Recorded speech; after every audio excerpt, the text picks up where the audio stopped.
Hola Argentina, hola Buenos Aires, hola planeta, hola mundo. Aquí estamos nuevamente empezando un informe más por aquí por Galáctica, radio y televisión digital, desde algún lugar del planeta y para todo el mismo, porque nosotros somos un medio digital que transmitimos por internet. Así que nos podéis seguir por cualquier parte en que estés.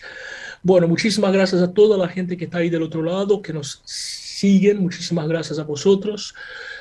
Pedimos siempre, ¿no? Si podéis, que bueno, que nos des el me gusta en nuestros videos, si lo veis por YouTube o si lo veis por alguna plataforma, que también deis el me gusta allí, compartáis. Y bueno, si lo veis en vivo, mejor todavía, podéis recomendar. Y bueno, muchísimas gracias por apoyarnos, ¿no es cierto? Así que muchísimas gracias. Mandamos un saludo a todo el público, un saludo a nuestros colegas también de Galáctica, especialmente a Pedro Guberman, nuestro director, Micaela, que nos saca al aire, y todo el equipo de Galáctica, ¿no? Aquí estamos todas las semanas tratando de traer información plural, diversa, y bueno, de reflexionar, de pensar un poco el mundo en que vivimos.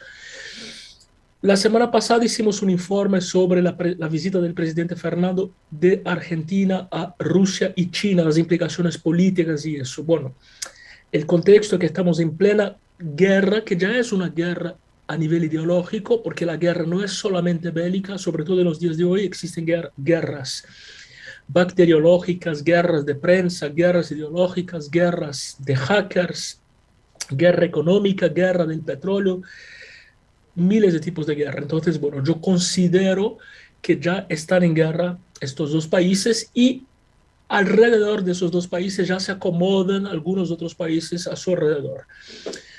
Hoy os voy a traer un informe un poco distinto. No voy a hablar tanto de la guerra, de la información mediática, la información que está disponible en la prensa, pero vamos a entender un poco las diferencias culturales entre Rusia y Ucrania, ¿no? Obviamente que, bueno, no voy a ser exhaustivo porque me llevaría 3 horas de informe para explicar esas diferencias, esas semejanzas, pero voy a intentar ser lo más sintético posible para que vosotros ahí del otro lado tengáis una idea general, ¿no? Para empezar, quiero contaros que la primera vez que estuve en Argentina, hace muchísimos años, yo volví por Uruguay. Fue mi primer viaje a Argentina, ¿no? Y tuve la oportunidad de conocer los dos países y entonces, bueno, la primera impresión que tuve es que Argentina y Uruguay eran exactamente la misma cosa, ¿no es cierto? Sobre todo uno viniendo desde Brasil, eh, que bueno, que tenía otro idioma, otra lengua, uno tenía esa tendencia a ver los países que hablan por lo menos la misma lengua, más o menos como dentro del mismo paquete cultural, ¿no? Después, con el tiempo, tuve la oportunidad de vivir en Buenos Aires y bueno, fui entendiendo, ir muchas veces a Uruguay también, ¿no es cierto? Cruzando el charco, como se dice. Tuve la posibilidad de entender que son dos culturas muy distintas, por supuesto, con un cierto encaje en un, ¿no?, macro cultural, digamos, podremos llegar a decir, un cierto marco macro cultural sí existe, pero bueno, no troppo. Entonces, de esa manera también, bueno, pasa con muchas personas, con países como Francia y Bélgica, o por ejemplo con España y Portugal, puede pasar con Perú y Bolivia, con Argentina y Uruguay, puede pasar con Estados Unidos y Canadá, puede pasar con Alemania y Austria y puede pasar con Rusia y Ucrania también. Una primera vista puede ver dos países como siendo idénticos, como siendo copia el uno del otro, y después va viendo que hay diferencias. Bueno, precisamente en el caso de Rusia y Ucrania, entonces, ¿no? La primera diferencia importante que hay, vamos a empezar a entender lo que es la parte de la etnia, ¿no? ¿Cuál es la etnia que existe en los dos países? Bueno, entonces, en ese sentido podemos decir que en Ucrania existe principalmente el pueblo eslavo, ¿no? Que es ese, como se denomina esa etnia que vive en Ucrania, en parte de Polonia, en Bielorrusia, etcétera, en esa región, ¿no? Se llaman los eslavos. Y que esos eslavos también están en la parte de Rusia que precisamente está cerca de la frontera, en la parte europea de Rusia, ¿no? Entonces, esa sería la primera diferencia. Pero Rusia es uno de los países más grandes del mundo, entonces dentro de Rusia existen miles de otras etnias. Entonces, para empezar, podemos marcar esa semejanza étnica, ¿no?, entre los eslavos, que son ese corte étnico que tiene que ver no solo con diferencias físicas, pero también tiene que ver con religión, ¿no? Por ejemplo, los eslavos tienen una religión por lo general ortodoxa, por lo general cristianismo ortodoxo. En Rusia hay otras etnias que son asiáticas o musulmanas o siberianas que tienen otra religión, por ejemplo, como por lo general la religión islámica. Entonces existe ya en Rusia esa diferenciación interna. De hecho, Rusia tiene la Republik, ¿no? Así se pronuncia en ruso con la S, que son las repúblicas internas, ¿no? Yo tuve la oportunidad de viajar a una región de Rusia llamada Dagestán hace más o menos unos 3 años. Cogí el avión en Moscú hacia, directamente hacia un pueblo, una ciudad, mejor dicho, llamada Mahashkala, que es la capital del Dagestán. Y ahí, bueno, ya sentí que estaba realmente en otro país porque yo la visión de Rusia que tenía era la visión de Moscú, que es más o menos ahí sí parecida a una ciudad como Kiev, por ejemplo, ¿no? O Kiev, que se pronuncia en ucraniano. Bueno, entonces la primera es esa cuestión étnica, ¿no? Bueno, luego existen semejanzas étnicas también, ¿no?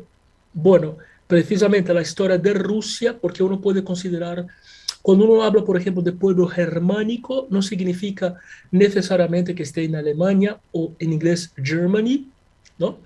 En alemán Deutschland, en ruso Niemiecki, es decir, hasta el mismo nombre es distinto en muchos idiomas, ¿no es cierto? Pero cuando habla de la cultura germana, uno puede incluir también países como Austria, Suiza, etcétera, ¿no? O la cultura francesa, uno puede empezar en Bélgica, la Suiza francesa, Canadá, Quebec, etcétera. Entonces, bueno, de la misma forma que cuando uno habla de la cultura rusa, es diferente de la nacionalidad rusa, que es rusa del país Rusia, ¿no? Entonces podemos pensar también que, bueno, que la historia de ese pueblo ruso empezó precisamente en Ucrania, precisamente en esa región de Kiev, la capital. Ahí empezó todo lo que es la historia de los pueblos rusos, que después, bueno, terminó siendo Moscú la capital, ya ha sido San Petersburgo, pero en algún momento Kiev fue la ciudad más importante de esa región que abarca Moscú, inclusive, ¿no es cierto? Bueno, entonces existe esa semejanza histórica también si nos ponemos a pensar. Luego, durante prácticamente 100 años, bueno, existió la Unión Soviética y los dos países más importantes fueron precisamente Rusia y Ucrania, encabezando la Unión Soviética.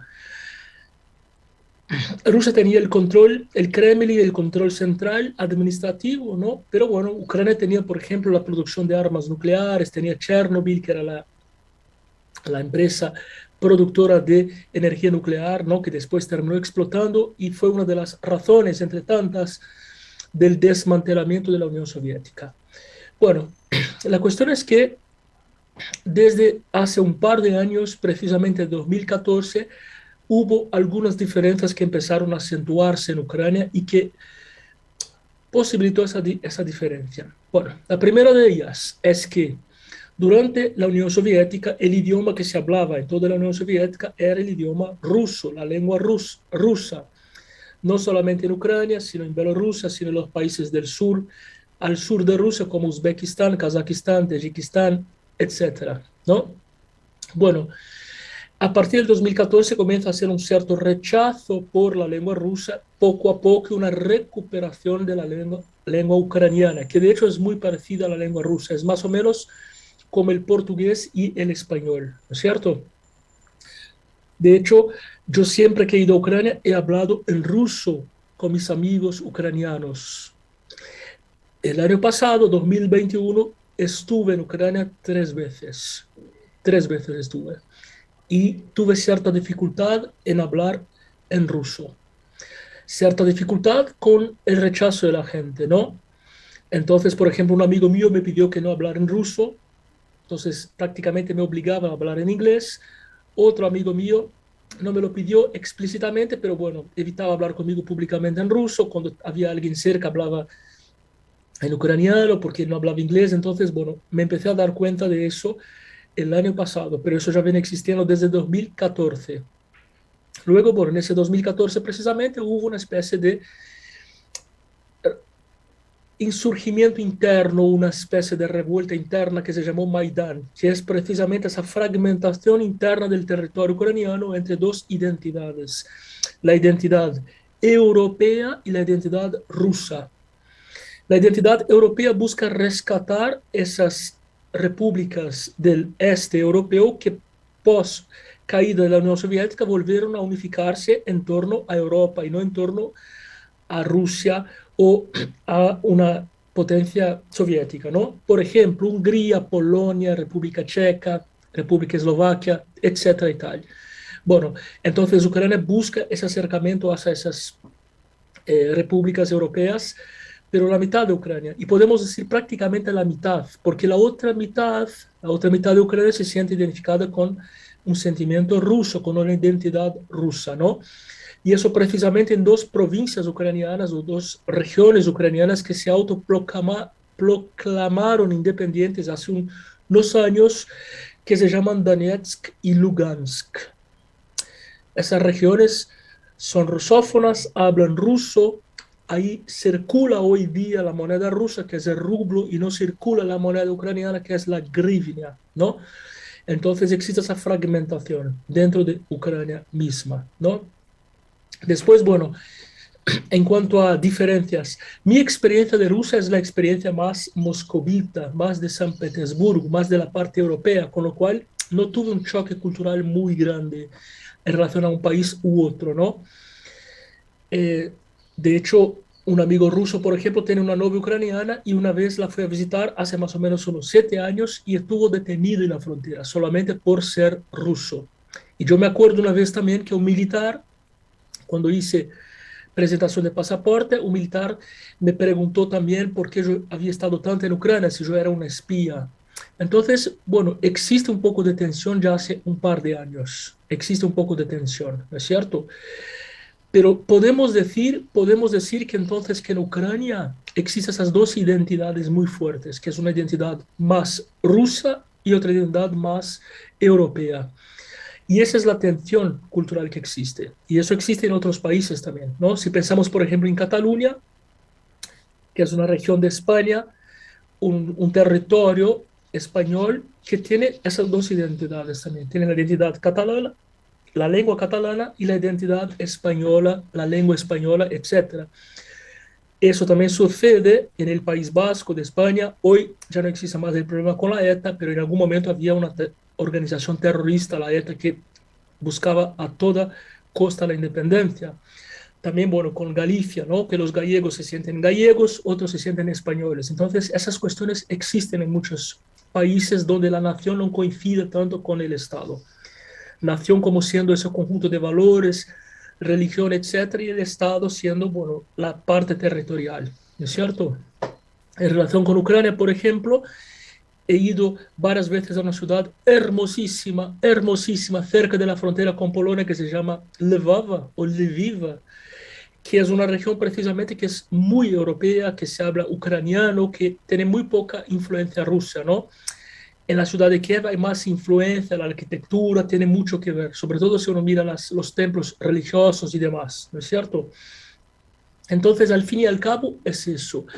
Hay diferencias, hay muchas diferencias, pero hay semejanzas, también hay muchas semejanzas, ¿no? Y es más o menos hoy entendiendo un poco mejor esas dos culturas, la cultura rusa de Rusia, la cultura ucraniana de Ucrania, y, y que valga la redundancia, ¿no? Porque ya expliqué al comienzo que cuando uno dice ruso, puede entender algo más allá de Rusia también a nivel territorial, por eso lo pongo con esa redundancia proposital. Pero uno entendiendo esas dos culturas, bueno, puede entender, como yo pude entender comparando los dos países, Argentina y Uruguay, que existen muchas semejanzas y muchas diferencias. Las semejanzas están a la vista y las diferencias se sienten solamente cuando hay partidos de fútbol o cuando hay guerras. Y ese es el tema en ese momento, ¿no? Con esos sentimientos bélicos ahí que se avecinan, entonces esas diferencias se comienzan a percibir, incluso a cultivarse. Pero yo siempre digo algo, siempre lo sostuve y lo sigo sosteniendo. Para mí, Rusia y Ucrania son dos hermanos que se pelean, como cualquier hermano de cualquier madre y padre, ¿no? Son dos países hermanos y para mí siempre lo seguirá siendo. Así que ese fue nuestro informe de hoy. Muchísimas gracias por haber estado ahí del otro lado y os esperamos aquí la semana que viene, como siempre, por Galáctica Radio y Televisión Digital. Muchísimas gracias. Estás conectado con Galáctica, Radio y Televisión Iberoamérica, la plataforma comunicacional más activa y dinámica de esta era. Galáctica Digital. Mucha vibra para vos.